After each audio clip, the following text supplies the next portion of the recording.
ალბათ ბევრჯერ გითქვამს, რომ წერა არ გამომდის. დაგეთანხმები, წერა ნამდვილად არ არის მარტივი, თუმცა გასწავლი რამდენიმე ხერხს თუ როგორ გადალახო წერის კომპლექსი.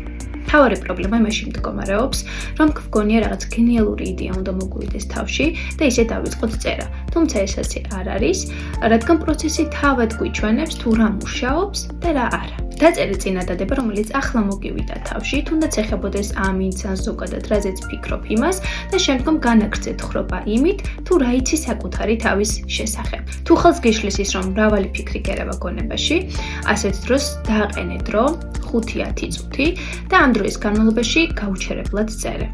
არ გექნება შიში იმისა, რომ ტექსტი სრულყოფილი უნდა იყოს და მეორე სწორედ ასეთ დროს ჩნდება განსაკუთრებული იდეები. თუ საერთოდ არ იცი საიდან დაიწყო, მაშინ აიღე ერთი საკვანძო სიტყვა, მაგალითად მოგზაურობა და დაწერე თუ სად მიდის ადამიანი, რისთვის სჭირდება მოგზაურობა, რა გზა უნდა განვლოს ამისთვის, ხო?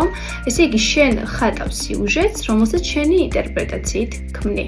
თუ გიჭირს შთაგონება, მაშინ ასეთ დროს აიღე შენი საყვარელი წიგნი, გადაშალე ნებისმიერ გვერდზე და ამოიწერე ერთი წინადადება.